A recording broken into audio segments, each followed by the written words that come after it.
This is the Frontline Focus Podcast, a show dedicated to those in the field on project sites, focusing on their development as the key to the construction industry's progress. This is Season 2. Our focus will be on shifting from a focus on compliance to building a positive culture. In each episode, we will talk with a construction industry professional to hear their thoughts on how to shift the frontline focus. All right. It is podcast time again. This experiment that we've been on, we're finding new people, we're finding different conversations, and it's a fun time. So thanks for checking us out again on the Frontline Focus Podcast. I'm your host, Rob McKinney. Today, I'm here with an awesome safety professional that's done a lot of great things for his company, for our industry. We want to talk about his story. So today, I'm joined by Dennis Rumshas. Dennis, how are you, sir? Doing great. Thanks for having me. Hey, man, thank you for taking some time out of your day to be here with us. And as always, my tag team partner, Mr. Gabe Guetta. How are you doing today, sir? Good. It's bright and early for me this morning, 7 a.m. I know it's not the same for you guys out east, but yeah, I got kids swarming, just probably listening outside my door right now before I told them, do not come into my office. And so they're just probably like hand on the door handle. Like, can we go in? How much trouble are we actually going to get in if we go in? So you might see a few kids just pop their head in and see me lose my mind. Hey, it could be like a job site meeting, right? You're in the trailer right now. There's a line of people at the door, and they're waiting to go in of like, hey, do you think the meeting's over? Yeah. The meeting's over. Yeah. Let's make sure they do the risk assessment before they open that door handle. Yeah. Right. There you go. Teach them young, Gabe. Teach them young. Yeah, teach them young, exactly. So Dennis, yeah, I'm excited, man. We've it's been a couple of years now, right? That we've known each other. I've definitely enjoyed our conversations, and so when we were trying to make a list here, you're definitely on the short list to have a conversation. But let's start with your story. How did you get to where you are today? And just go back as far as you want, and let's start the conversation there, and then we can dive into a few of these exciting questions that we got. Yeah, my story's not all that crazy awesome, really. It all starts with a high school ball player that hurt his arm late in his career, and then had to figure out that we're not going to school to play baseball anymore. Mom, Okay. let's figure out what school we're going to. And to be quite honest with you, academically, I just wasn't even focused on anything. Went to Illinois State University and opened up their curriculum book. I knew I didn't want to sit at a desk every day. I didn't know anything about safety, and this is 1993, 94. It's not like safety was even a huge conversation piece back at that point. Was it even a conversation at that point? Like, were you talking construction safety or safety in general? It was just safety in general. They didn't really break Okay. it down in between this or that. But I just knew I was never going to really be happy in life having a job that didn't allow me to kind of roam and see things. And I didn't even know what that meant when I was, 20 years old, 19 years old. And to be quite honest with you, and as most safety professionals know, there's not a ton of schools out there that even offer. No. So the fact that I kind of walked into a University of State school, if you will, that had the program that was accredited and actually a decent program was awesome. And I just, from day one as a freshman in college, I was enrolled in the occupational safety and health major at Illinois State University, which is weird. And that maybe a lot of safety professionals feel this way, but there's a lot of juniors and seniors in freshman classes that I saw because most people weren't walking into a university to study it. No, that's very. I didn't even know that was even a thing at that point in Yeah, time. neither. Like that's pretty cool. Yeah, what's amazing is that I actually stuck with it and got through it, to be quite honest with you.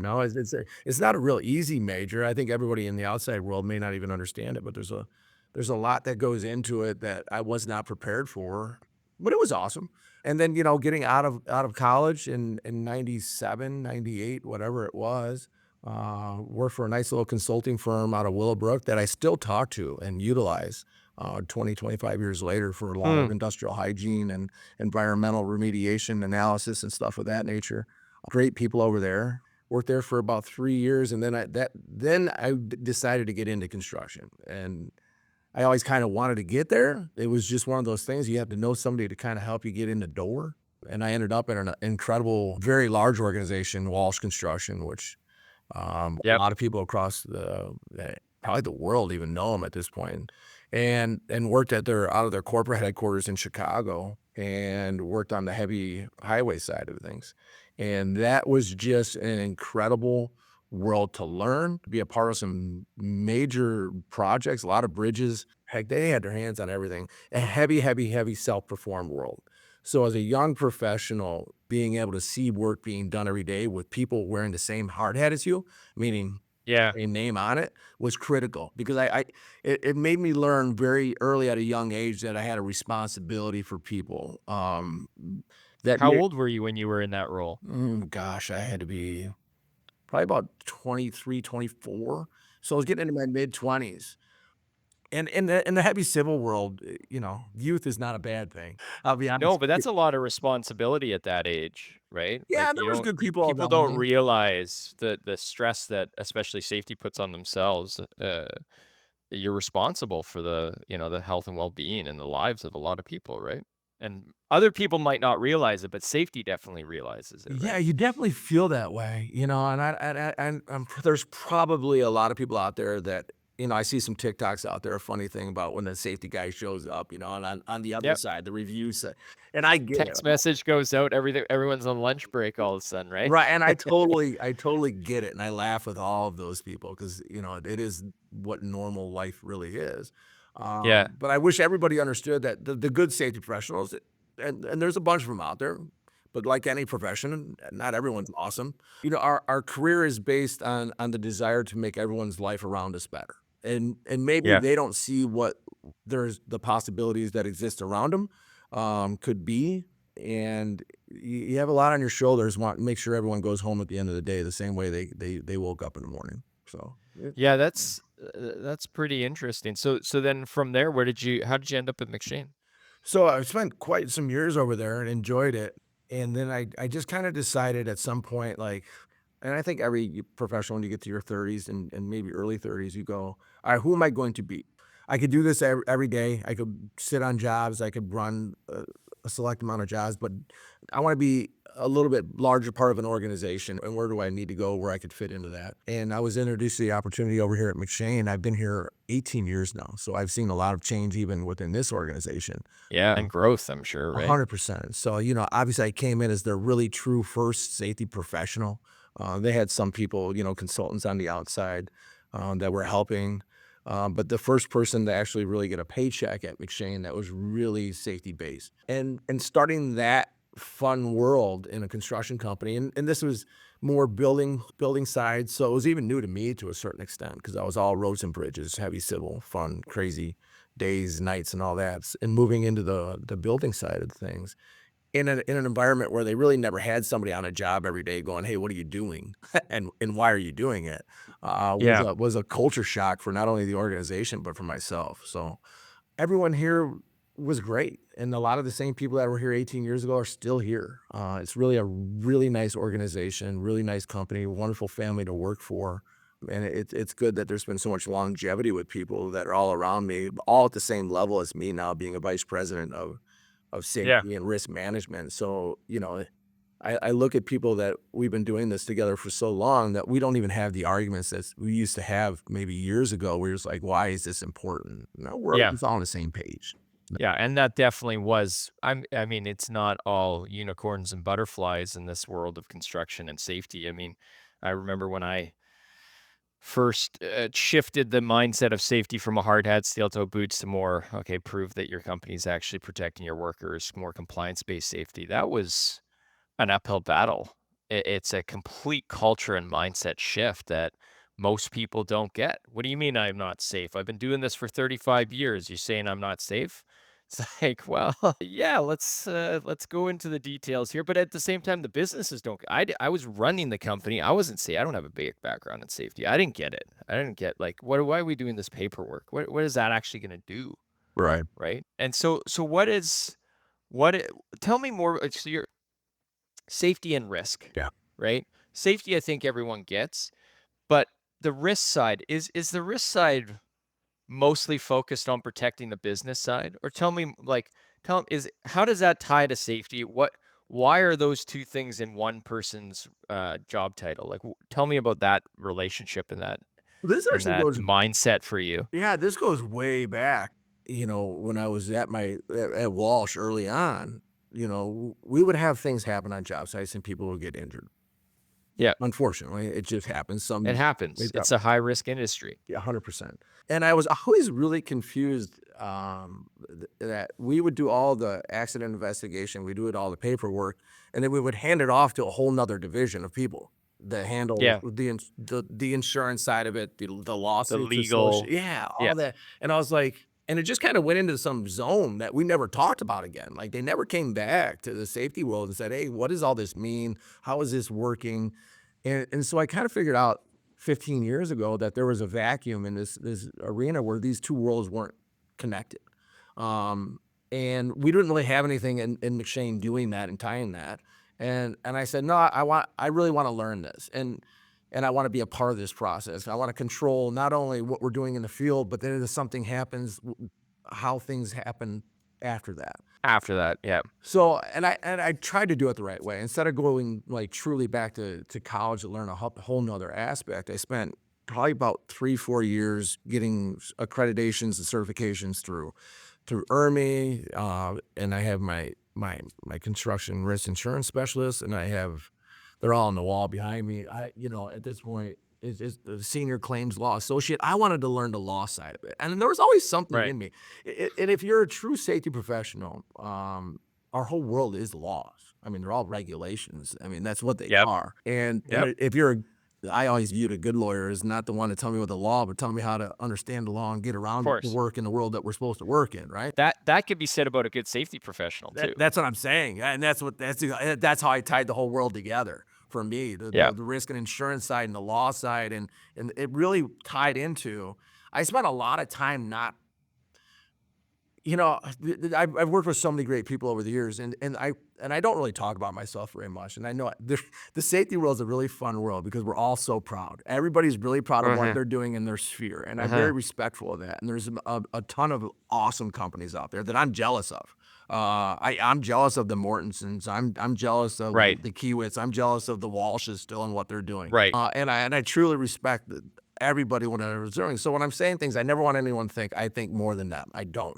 Yeah. I'm just trying to live in the same world and do what we do. It's a learning industry, right? Like it should be collaborative. There's no competitive advantage with safety. At least that's what people say. It should be shared knowledge. What do you do? Oh, that's interesting. I'm going to take that and learn from that, and we grow together.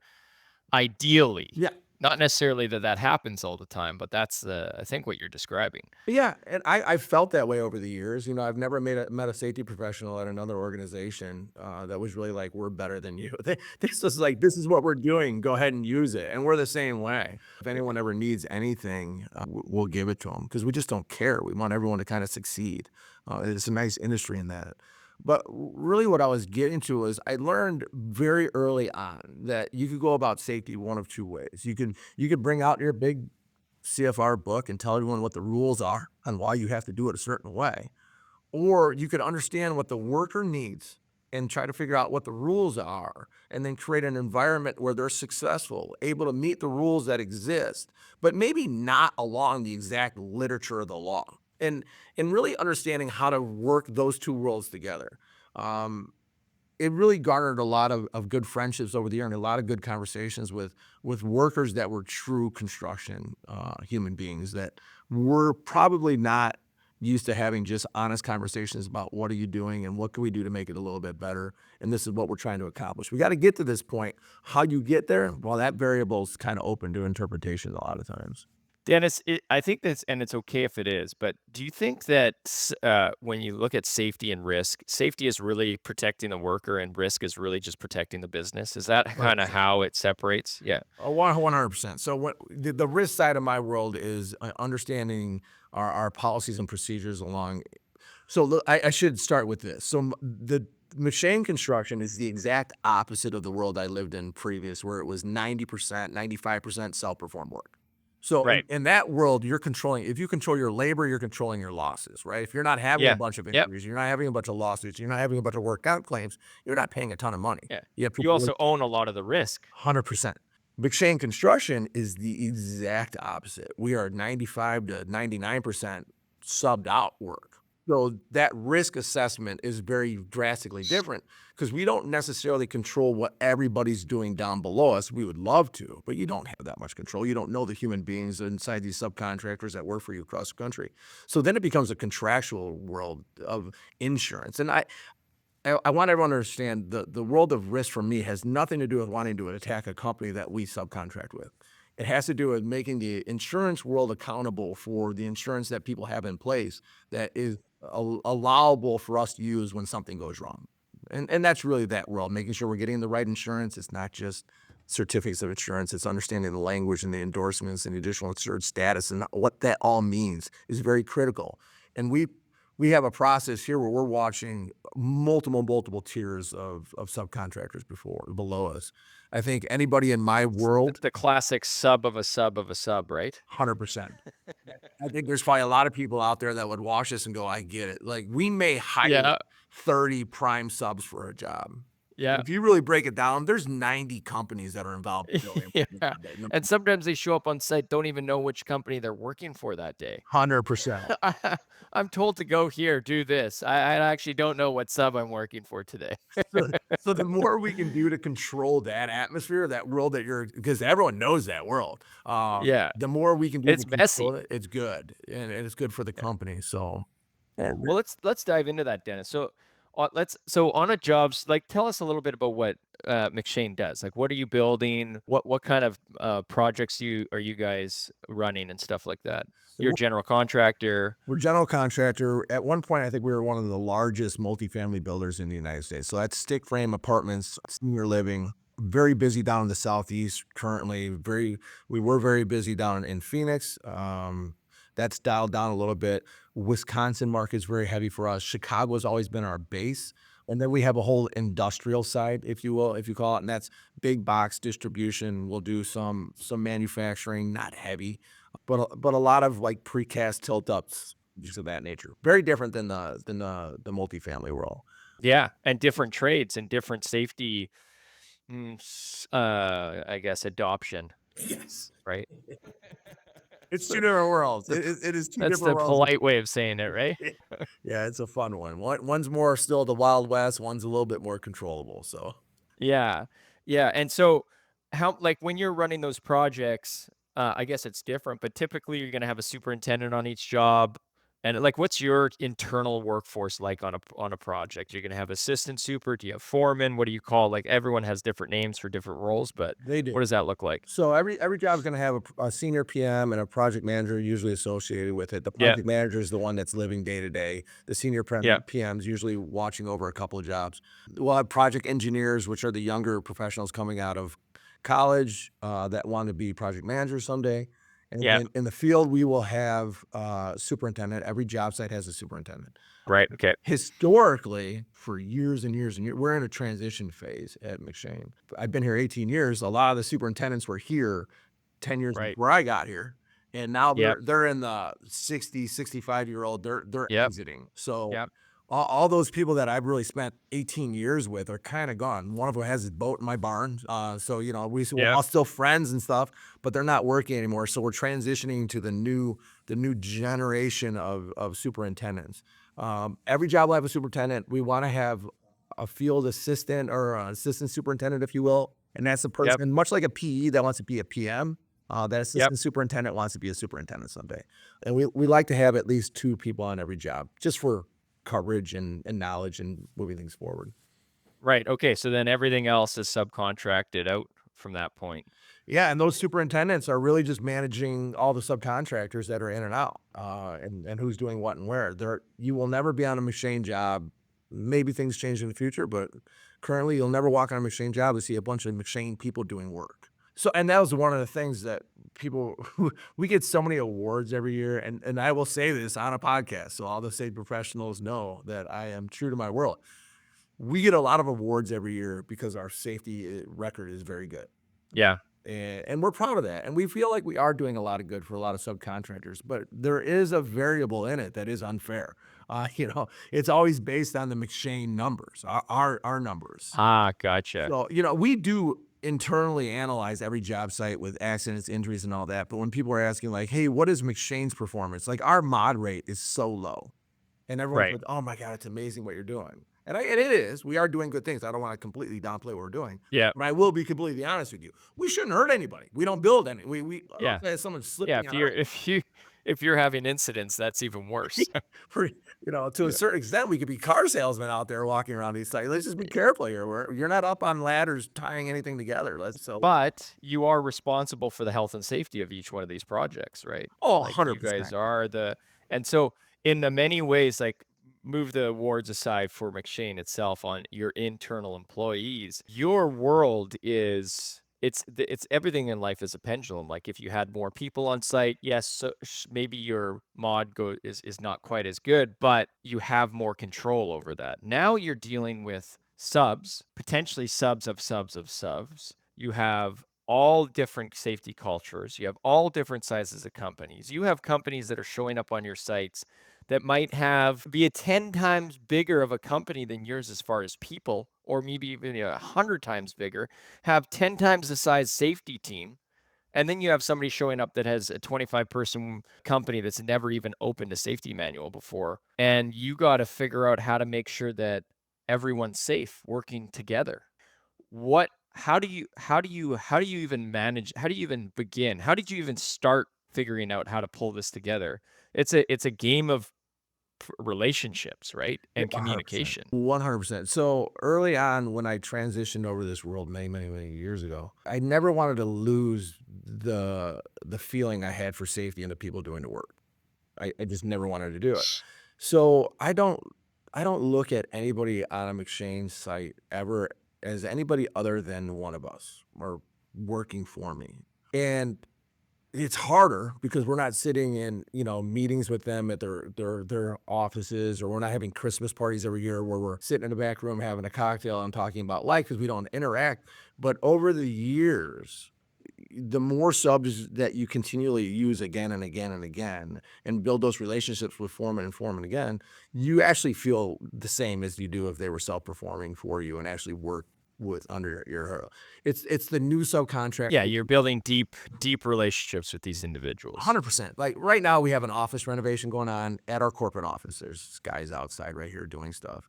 And there are people that we've worked with for my 18 years, and they don't work for our company. They're with subcontractors. But you walk around and talk to them, and that I think that was one of the shockers for the project managers, because our project managers are more in and out of jobs than our superintendents are. I love living on jobs. I'll be here in the morning for about 2-3 hours, and I just want to be out on jobs. I want to go see work. I enjoy work. That's what I like doing. And I think it was kind of eye-opening to a lot of the younger PMs and PEs here, where myself and Carlos Martinez, who works with me in the safety department, will just sit and talk to these guys like they're our best friends, because we're usually on jobs talking to them about life and what's going on and what they're into. And you've seen them just like their internal employees for so many years. So if you can do that in the world of subbing out 95% of your work, you're winning, right? Because then all of a sudden people care about you. Everything is always going to be relationship-based. People... I don't think I'm ever going to be able to walk up to a group of individuals I've never talked to before and get the buy-in that something's wrong and we need to change the direction nearly as much as if I'm walking up to a group of people that I've known for 5 years and they know I actually care about them because they have kids at home that they're supposed to go home to or see. And so that's my fight, is making sure and trying to get everyone to understand that I don't view them as an outside, and I want them to all feel like we're all in this boat together. Yeah. I think that's a great perspective. One of the things I've always struggled with when I look at it's just a reality. So the reality of this is there's what we're describing right now, and then there's some of the deeper reality of it is, look, money talks, right? Safety isn't something that we inherently care about as humanity. It's just the reality, right? That's why the word complacency even exists. We wouldn't have left the cave as cavemen if complacency didn't set in and we were just like, oh, okay, that's not scary anymore. I'm going to go do that. I'm going to go do this. And as human beings, we're always like, okay, efficiency or time to value. How do I get from point A to point B faster I always use the example, like a car used to start with a crank and then it was whatever, and eventually it got to a key. Human beings weren't okay with a key anymore. We turned that into a button. Yep. And now if you go into a car and there's a key, you're like, I gotta turn a key to start my car now. And so, Dennis, okay, maybe you have a little bit more success or much more success depending on your culture and buying with these existing contractors. But safety a lot of the times is the barrier to efficiency, time to value, and money. That's the reality of how people look. I actually think that there's a way where you can have operational safety and it changes the culture and everything is better and more efficient. But the reality of the world today is safety is viewed as that barrier. Like COVID sucked. Safety sucks, right? Like it's a barrier. We don't like it. How do you get these subtrades that come in that might not know you? Let's start with those ones. First time working with McShane. They're there to make money, right? Yeah. How do you get them to buy into stop, think, do? Be safer, because that to them is like, whoa, what do you mean? Like now they're thinking immediately, oh, I can't do that as fast, right? That's where it goes to like, okay, safety's on site, we're going to send out a text message, everyone's going to be on lunch. How do you manage that? Well, it's difficult, especially with new subcontractors that want to come in and do whatever they want to do. So we do have to be respectful of the fact that we do have a role in this world, regardless of whether or not we're working or not, and actually pounding nails.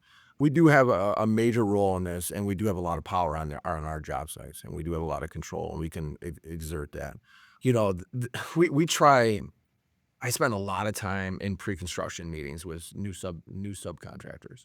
First of all, everyone will say that we try to only hire the most qualified individuals to go do our work. Yeah, of course. Yeah. We have some success at that, and I'll be honest with you. Yeah. Sometimes that There's there's also a labor shortage out there, and like yeah. you It is a podcast. So I don't want to say we're hiring everybody, but yeah, we do take the low numbers. you're no different than any other company in North America right now, Dennis. 100%. So having discussions very early on is so important of what our expectations are. And our expectations aren't huge. And I express to everybody that when the first time I meet them, listen, we are going to be on these jobs. And we will have a lot of success together if you project manager for the subcontractor, you're not going to be here. All right. They're almost like salesmen in a certain extent. Yeah, Like of course. whatever they could accept in a contract, they'll take as long as we get the money. Yeah. I get it. But the knowledge I need them to transfer to the field staff is, hey, we're going to be here and we're going to get along really well if everybody on your crew knows that we're going to ask you some questions and we're going to talk. If we get away from the safety's here, shut down, safety's here, stop doing what we're doing. I don't care what you're doing. Let's talk about what you're doing and why you're doing it that way. That it's all trying to lead into a conversation to really understand what they need. I'm done with trying to think. There's listen, if somebody's an imminent danger and somebody's going to do something wrong, listen, I walk around with the biggest hammer anybody's got, right? And we're done. Everybody in the trailer, let's talk about this. You know, that's sharing there. But I'm done with this idea, and I don't want my safety professionals thinking this way as well, that you could just walk around and look at people and say, you have to do it this way, and walk away from them. There has to be more of a conversation of why are they doing it the way, and we need to be more moldable sometimes than the workers do, right? You know, Totally. yeah. It's like engineers. Looks good on paper. It's the most common thing said. Like when you're like, how do I get a screw in there? There's 2 inches gap, right? Like it's like you got to adapt. It's like we just were on a podcast with somebody saying the exact same thing. So how do you balance that? Well, based on the risk profile, what's in front of you, right? Sometimes you got to be the hammer, and sometimes you could just have a conversation, right? I'm not going to go crazy. You know, it's a hard hat and vest world, right? You know, am I going to go crazy if there's a couple guys inside of a room trimming out plumbing fixtures without a hard hat on? No. But let's talk to them about the understanding of the need of when they walk out this room, the expectation of what they look like to everybody else. That may be minor, but that could go to every conversation you have on a job site. So I want my safety professionals to understand why they're doing it a certain way, and if we need to be a little bit more flexible on understanding it, because we're here to prevent injury, right? That's really what we do. We don't want anyone getting hurt. people being hurt turns into lawsuits. It all goes down. Like that money train starts once an injury starts, right? That's how it happens. So the more time we could spend understanding what the needs are of the people on our job sites, the better we're going to be as safety professionals to figure out how to make that world work. Too many times there's a funny story. When I first started here at McShane, I told you guys there was never a safety professional here. And there were some problems. We were doing 7 stories up, precast. People weren't tied off on the edge. It was an awesome project. And I said, that's it. We need to go talk to these guys. Had 2 superintendents. One of them's our VP of field operations now. And the other guy was another Grizzly veteran that'd been here since day 1 of McShane starting 40 years ago. And these guys had a side bet that I didn't know existed. And I sat down this crew of people, and their bet was over or under how many times I would use the word or say the acronym OSHA in my conversation with people, right? And I think the number was 3. It was a drinking game, basically. Yeah, basically.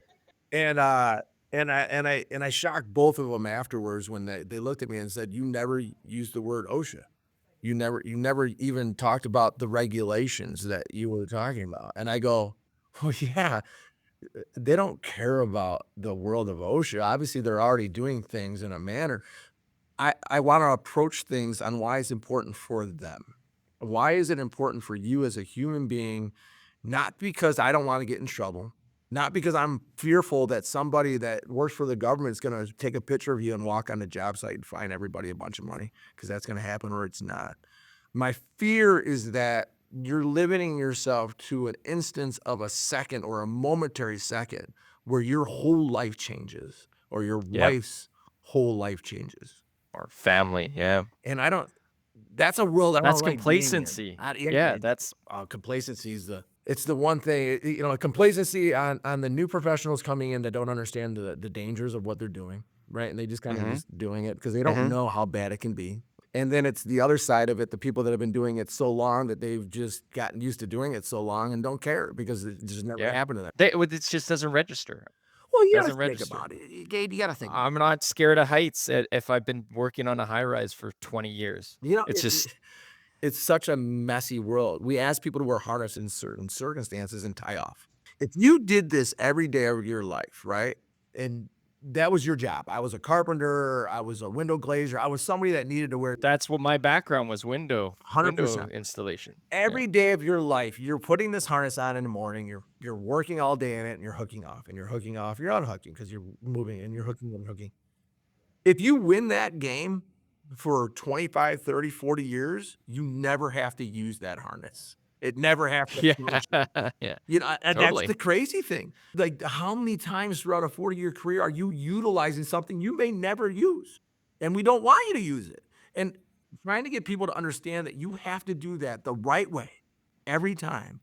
And the one time you don't do it, maybe the time that your whole life changes and your kids never get to see you again. That's a hard game to explain to some people. It's very hard, and it's very hard to associate. We called it air hooked. I've been air hooked many times where I'm on the side of the building 30 floors up, and I look working, and I get up and I look over, or I look at my side, and I'm hooked onto myself because I went to get some peel and whatever it was. And I just never tied off because you don't see the risk anymore. One of the hardest things we had with our crews was dropping stuff off the side of the building, tethering tools. Okay, drill stuff was a little bit more, okay, I can't drop that. But bolts and screws, how do you tether bolts and screws? You can't. And so you have to make sure you have control zone, but 30 floors up, good luck the control zone's doing something. And what I tried to explain to our crew is like, look, from this high up, it's like closing your eyes and taking a gun and just shooting it on the ground. Think about that. If you think that that's dangerous, it's not much different than a bolt falling from this level, right? If a pedestrian's not wearing a hard hat, a child, whatever it may be, there's a good chance you're going to kill them if it hits them in the head, right? And it's just like, oh, I never thought it. Like, what are you talking about? It's not like shooting a gun into just blindly shooting a gun down into the crowd. It's like, well, kind of, right? Dennis, we got to wrap up pretty quick here, but I want to ask you a question because you have a very unique one, you started safety from square. Most safety professionals did not go to university for safety, go into safety and stay in safety. you went into two very different worlds. You went into heavy industrial where you're building bridges and stuff like that, where like in my opinion, oil and gas and stuff like that is still leading the charge in the way that safety is being done. Sure. But the world you're in is not far behind that, where if somebody else is, if those subtrades are working in that industry, whether they're working for you or somebody else, the safety standard is a certain level, right? So you're getting people that are coming on site, and if they are on site and they're not orientated, that's pretty low occurrence, right? Or they're not doing something, you're like, okay, I know no matter where you work, you must not have ever worked in this space if you're doing this. But then when you come to McShane, you're dealing with just within your world, two worlds that are vastly different in the way that that segment of the industry has adopted health and safety. How, like, McShane is a leader in this space. Some of your counterparts as general contractors don't have anything in place, don't have safety professionals. Do you feel like you are training the industry, and how do you manage that? Because everybody, it must feel like a game of Groundhog Day. These new subtrades coming on site, this new worker that shows up on site, where the subtrade is just like, well, we're going to send them straight to the McShane site. They'll train them. It must feel like how do you manage that? How do we change the industry in the sense that, like, think of doctors. Imagine it's like, oh, there's no training before you go into the industry. Just depends on what hospital you go work at will be the training you get. How do you manage it, and how do we progress out of this as an industry? I feel like I'm part of a process, especially in the Southeast. In the Southeast and Southwest, let's just talk about wood framing. It is a fun world, and part of my world, or part of my process in the construction phase of everything, the universe, is to help move the needle. There are so many companies that have been playing a game down in the Southeast on the wording of leading edge work and tying off and what is residential and what isn't. And I know the game that everyone's been playing because they played it to make it easy. People, they resisted change, and they resisted changing how they were doing things to better the people that were doing the work. I'm not going to hate on them for it, but my part of this process is to put kind of a stopgap in that and say, no, you can't do it here, and we need to change. And the more companies that see the benefit in that, not because people are falling off these buildings every day, they're 2 or 3 stories. Usually if you're going to fall, you're going to fall to the inside. It's going to be a 9-foot fall. Stuff you're not going to hear about, to be quite honest with you, unless somebody actually breaks something, needs to go to the hospital. You're just not going to hear about it. My part in the process is to be that wall that says we need to fight for change. We don't experience it up in Chicagoland. We don't experience it up in Wisconsin. Like, they've made the change. They are very profitable. And the people that are doing it the safest, you'll find that usually have the best processes in place. Yeah, I have to be honest with you. They know where every nut and bolt is. They broke it down. And the people around the country that just quite haven't figured that out yet, it's my job to lead them down that path a little bit. And they have those arguments. And I've been having them for the last 4 or 5 years, saying we can't do this. This is why we can't do this. And everyone will look at me and say, "Oh no, OSHA's reviewed our plan and they said it's good." And I'll be like, "Listen, I've done this. We've called OSHA out on job sites just to, on a consultation basis, because I never want to be viewed as someone that's like gunning for a subcontractor. And I have them come out and go, here's their plan. This is what they're saying they're allowed to do. This is how we read the residential world of wood frame, which we don't really deem as wood residential. And they all look at us and they look at them and go, you guys are way off. And I go, good. We ended that conversation now. I heard it for 4 or 5 years and I'm done with it. Now I want the right people in the room to tell you guys that it's just not me being smarter than you. I don't care about that. And I think over time, I need other GCs around me that are hiring these subs to say the same thing. And it takes time.